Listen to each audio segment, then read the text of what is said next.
Hey,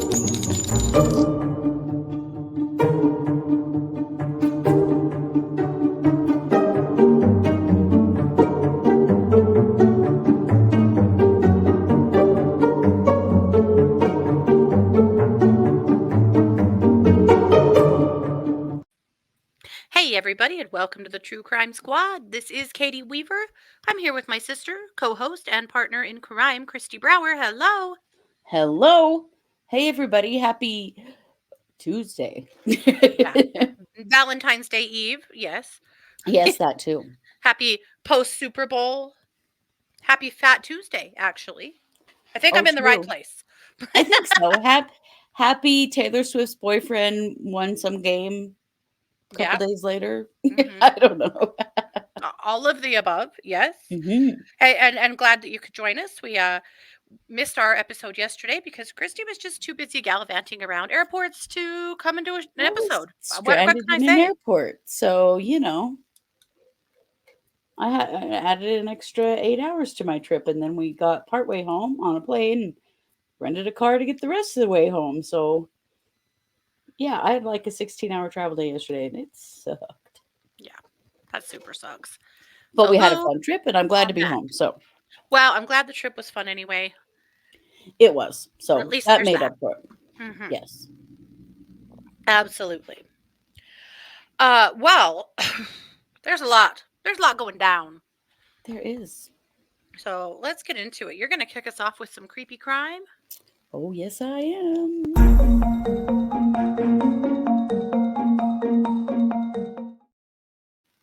Y'all probably remember a while back over the Harvard morgue scandal, and it's part of the weird set of cases we've been reporting to you about, like the misuse of bodies after death.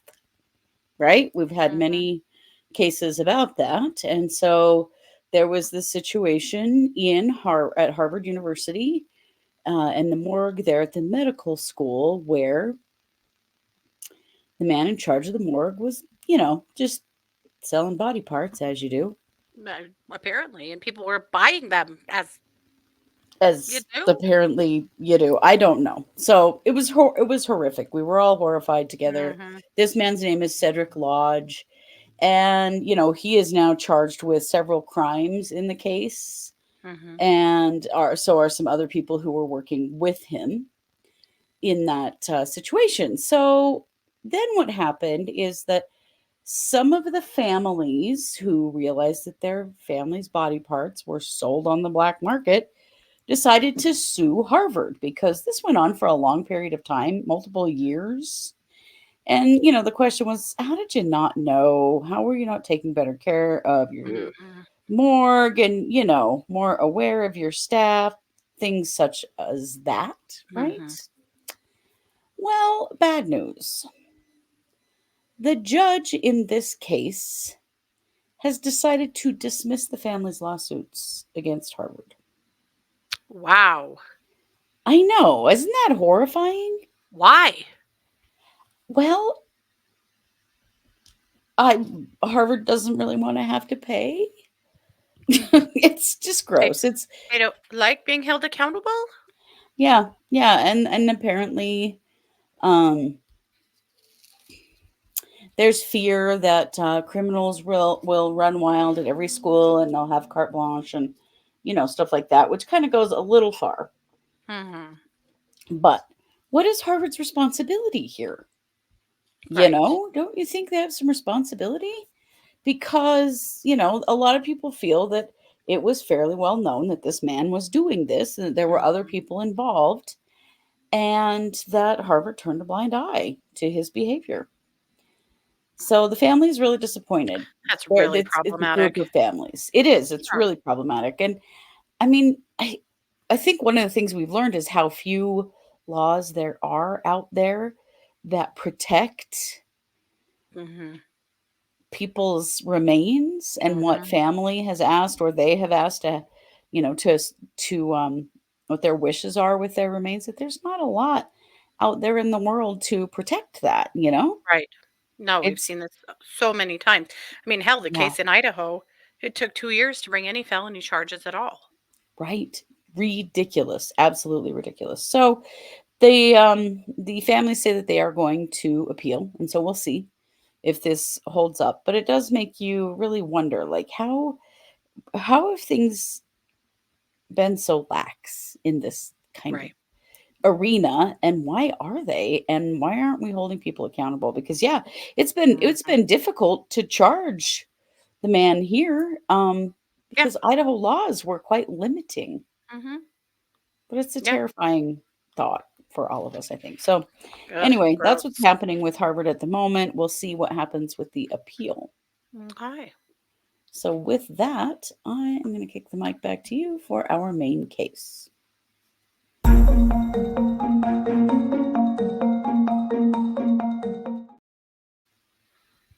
Imagine being 12 years old, being asleep in your bed, Hmm. and having two strange men barge into your bedroom, turn the light on, and start screaming at you to get up and get going. Oh, terrifying. People you don't know. And your parents Hmm. standing back watching this happen and allowing it. Yeah. And those men drag you from your home, put you in a vehicle, drive you to an airport, put you on a plane, fly you to another state. You may not even know where you are, put you in a car, drive you clear out into the middle of nowhere, and deposit you in the wilderness at some kind of a camp. Mm, It's called gooning. insane. Yeah. And it's just the process of basically legal kidnapping. Yeah. Well, Parent sanctioned.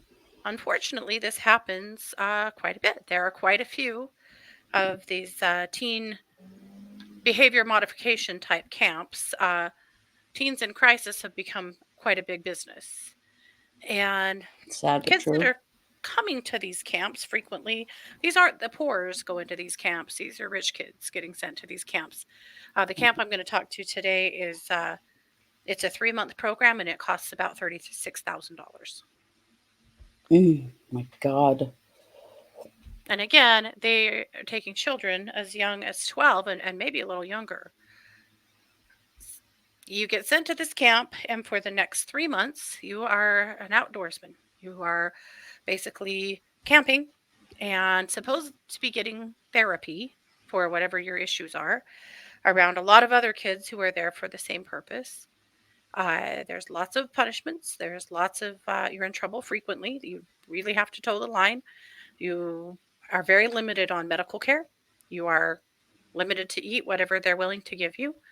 You do an enormous amount of hiking and manual labor. And this is considered therapy.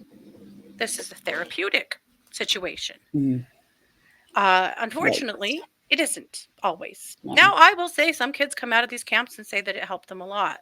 Unfortunately, a lot of them come out of these camps and claim that they were abused, that they were injured, that they were sick, that they were neglected, and that they Yeah. have a lifetime of PTSD and trauma from what happened to them at these camps.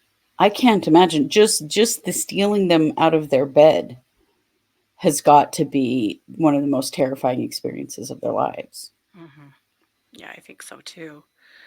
So, such a camp is really under the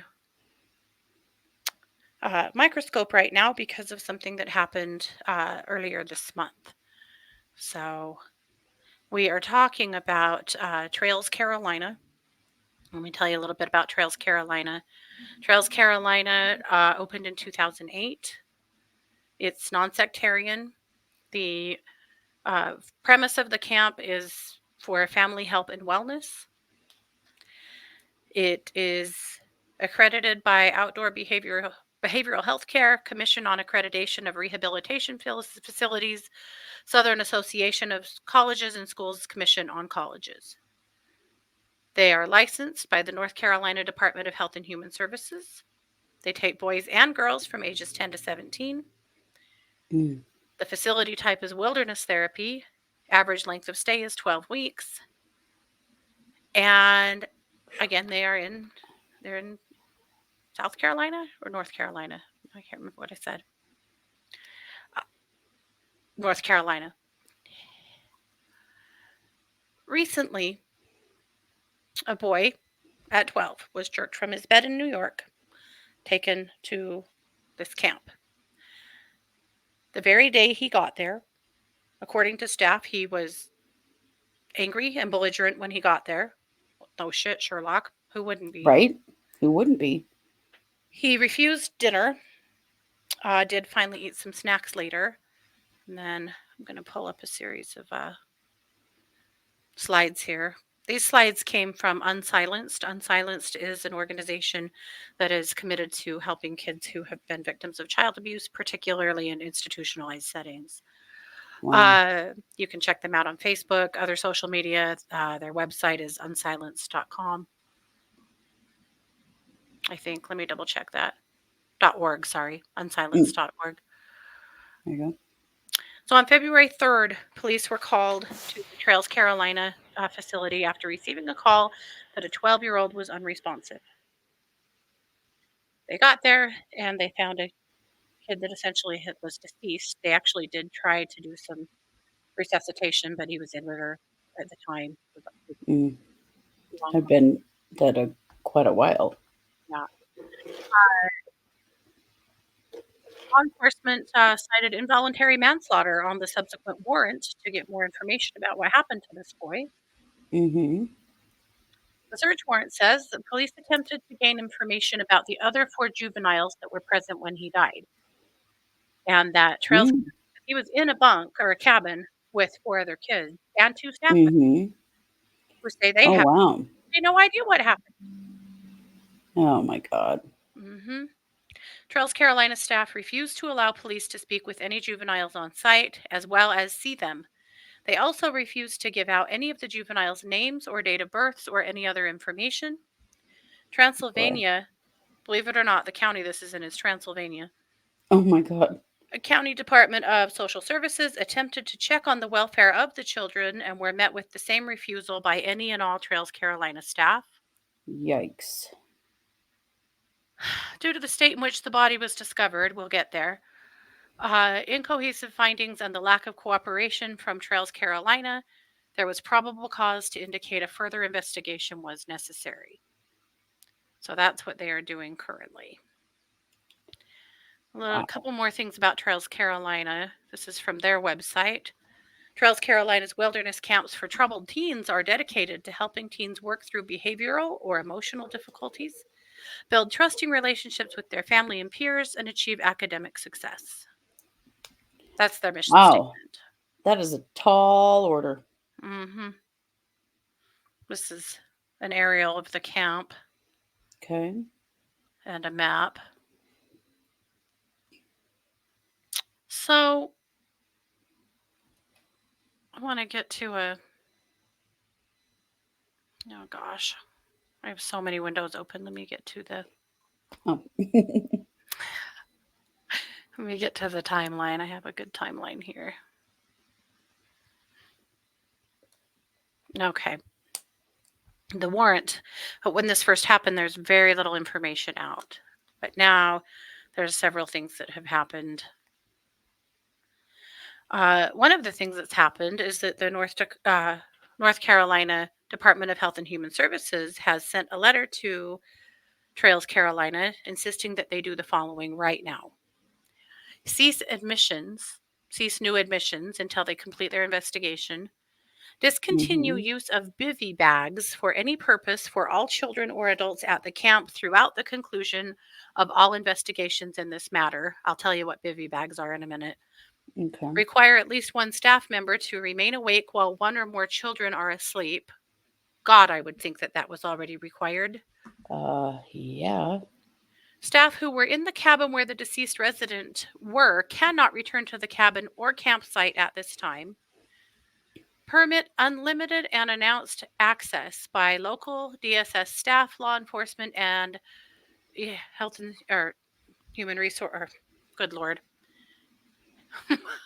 North Carolina Department of Health and for God's sakes, you Human know what I'm talking about. services? Yes, Yes, I thank do. you.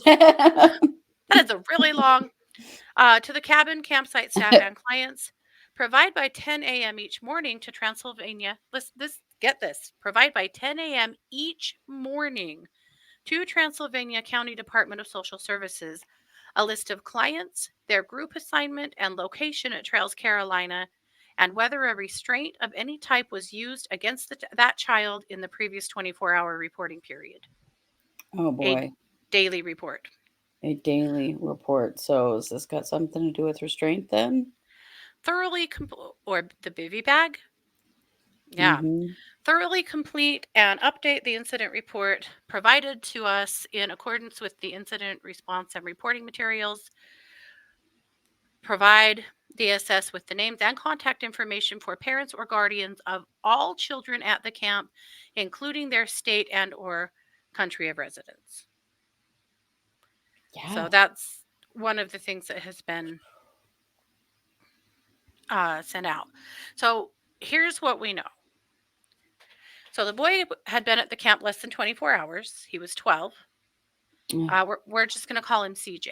So CJ refused to have dinner, was described by staff as being loud and irate when he arrived. Again, no shit. Yeah. He did finally eat some snacks later that evening. He stayed in a bunkhouse that is a square structure made out of wood with 4 other children, as well as 2 staff members.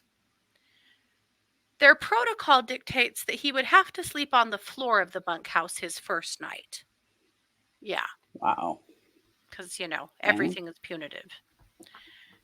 In these programs, it is. Yeah. The base layer on the ground is a heavy plastic sheet that is approximately 6 feet and tied on the end with a string. This is what the bivy bag thing is. On top is a sleeping bivy, which is a small tent. One side is collapsed, the other side is held up with a flex pole, and there's a sleeping bag inside of the bivy. On the zipper of the bivy is a small alarm that goes off when you exit. So that's what he was sleeping in. Okay. That whole thing was seized along with several other things. So counselors say that around midnight, he started to have a panic attack. The 2 counselors stood along the wall and witnessed the panic attack. They said they witnessed it? They told detectives that he experienced panic and high anxiety, but didn't mention if they attempted to assist him.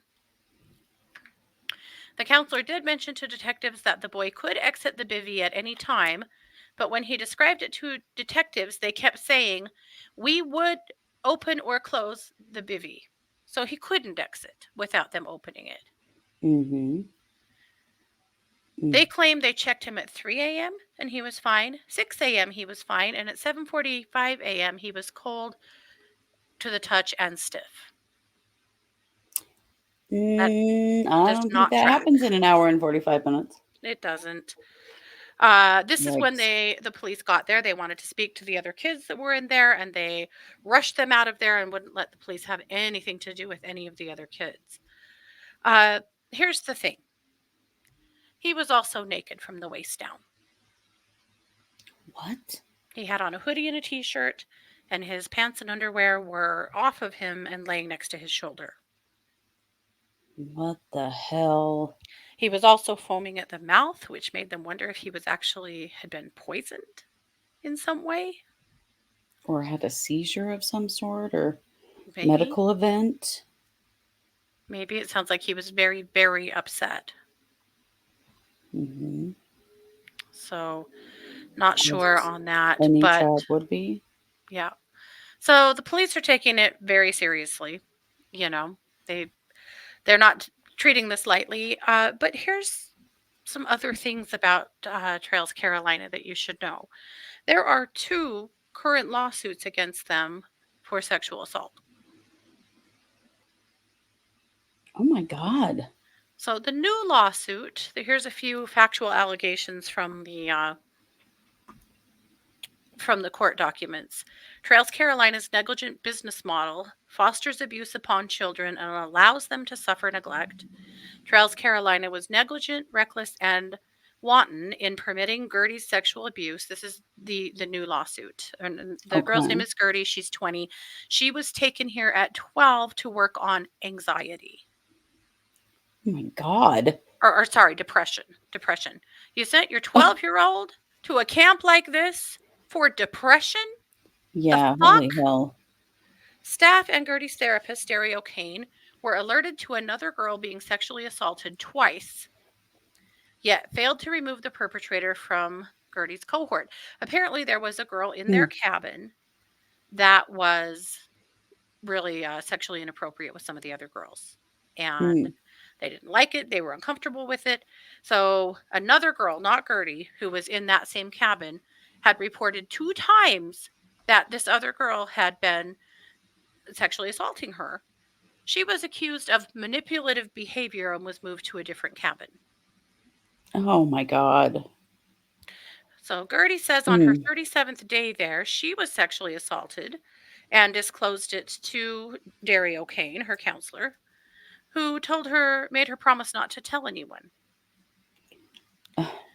No field staff, Dario Kane, or anyone else ever reported any of these sexual assaults to authorities.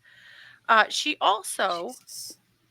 tried to send a letter to her parents to let them know this had happened, and they intercepted that, and her parents never received it, Oh according my to the God. lawsuit. Wow. So the old lawsuit, this is lawsuit number 1, also regarding Gertie, ignored recommendations for her eating issues. She had some eating problems, and Trails Carolina didn't honor that at all. She said the water filter broke for 3 weeks, which led to them developing pinworms. Oh no. She never saw a doctor, but somebody gave her medication for pinworms. Oh my God. She was forced to hike all day, and given that exertion, didn't receive enough calories. Apparently, she lost a ton of weight while she was here. Mm. Did not receive a shower until her 10th day on site. Oh, Suffered from a UTI because, yeah, girls have to have showers. right. Suffered from a UTI for weeks before finally being treated with antibiotics, despite never seeing a physician. Oh my God. Had 2 staph infections on her arm, and again, never saw a physician. Oh boy. hmm So these are the lawsuits with Gertie's family that are going on right now. Again, there are some people that have come out of Trails Carolina that say that it saved their lives and it was the best thing that ever happened to them. Unfortunately, though, right now people are coming out of the woodwork. I spent some time on Reddit today and read hundreds of accounts of people who were at this camp or another one who, as adults, are still trying to deal with the physical and emotional trauma that they suffered, Mm-hmm. the PTSD that they are still suffering from the camps. Yeah. Why are people sending their kids to these places? Why? Why? And multiple people I have seen were sent there for either depression or anxiety. Which This is is not a ridiculous. solution. No. It's A not. lot of kids get sent to these camps because parents have a tendency to think that the child's behavior is not their fault, or they want it to not be their hmm fault. Yep. So then they will say that the entire problem is this kid and hmm send them to something like this rather than facing up to some problems maybe happening in the family unit. hmm It's Yep. really sad and disgusting. Unfortunately, Trails Carolina has received numerous citations by the state health department over the last 6 years. Wow. And And yet yet they're still they licensed. are still They're still being licensed. allowed to function with all of this going on. They are still operating. Now, they say that the reason that they did not let the police access these kids was because of their protocols for getting the kids away from the death scene and trying to prevent them from experiencing trauma, Give me a and break. also protecting Bullshit. them until their parents gave permission for them to speak to the police. But that they were protecting the kids from being protected by the police. The police were not hmm looking so much, I don't think, for perpetration in this case. They were looking No. for, are the rest of the kids in this place okay? Yeah. Here's the statement the Yikes. Trails Carolina put out. Trails is aware of the contents of the search warrant, and we are saddened for the family to have these details made public. Are you the kidding me? maybe be sad. Oh, God. The search Yeah. warrant document contains misleading statements. There are details we will not address at this time out of respect for the family and the investigation that is still underway. We can address the statement that Trails prevented children from speaking to investigators. Trails asked parents permission for any children involved to speak with law enforcement and state regulatory agencies, and we complied with each parent's preference as we are required by law to do. Children were moved from the area to protect them from seeing what was happening, not to avoid investigators. We are a mental health facility treating children with severe, complex mental health diagnoses. Not moving children from the area would have harmed their mental well being. Trails maintains there is no evidence of criminal conduct or suspicious acts based on all knowledge available to us and information and statements from other agencies. Trails and Mm. all related personnel have not been charged with any crimes.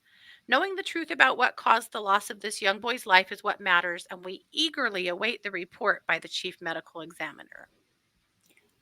You mean the police who said this was an involuntary homicide from the very beginning? Hmm. Those police?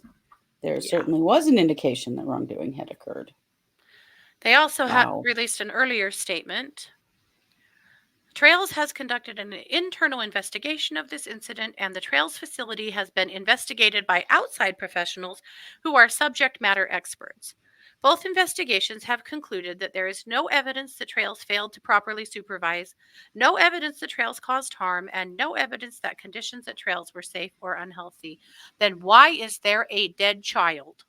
Right. Yeah. Why? Sorry, but that's bullshit. You That got is a dead kid utter bullshit. and you are responsible for that child's life. Absolutely.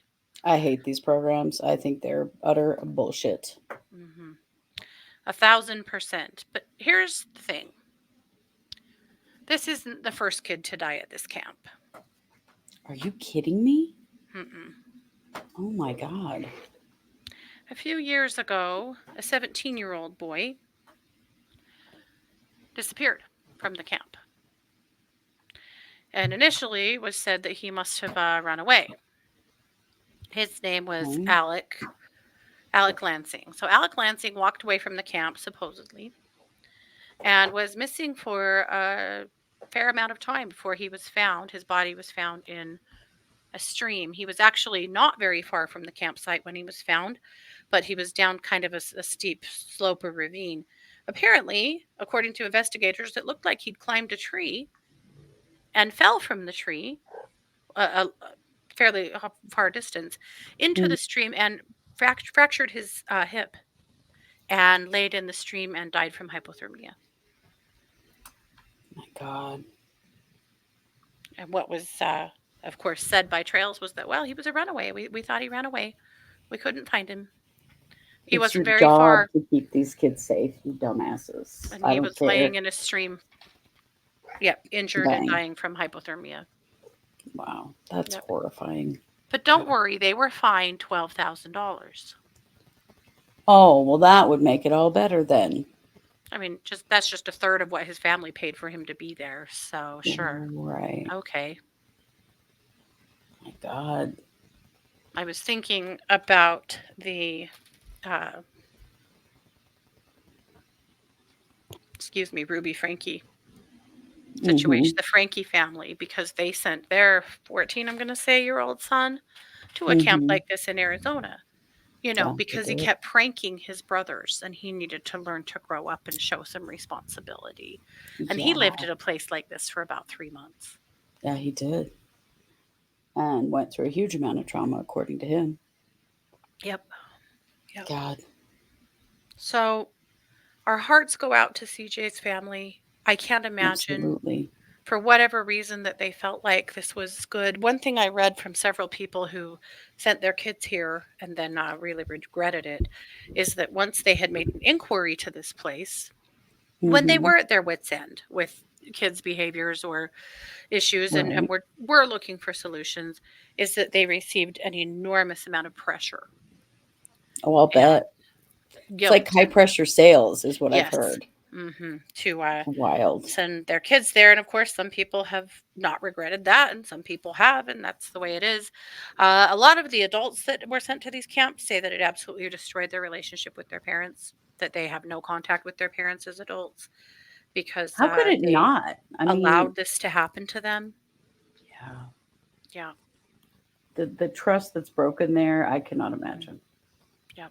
Unbelievable. So obviously, we're going to keep a close eye on this one, and we will let you know at some point here. The autopsy results will come back, and then will there be charges filed? We don't know. Right. We don't know. But Mm, obviously, something went terribly, terribly wrong here. surely did. Surely did. And the timing of what the staff are reporting versus the body being in rigor, I think, is really concerning. The fact that they claim that he was fully supervised is complete nonsense. Right. And I can't even imagine what his family's going through right now. They I can't either. thought this was That's a just, solution. They thought it was safe. yeah. Yep. Yikes. So with that, I'm going to kick the mic back over to you for our, let's see, for a true crime update. Yes.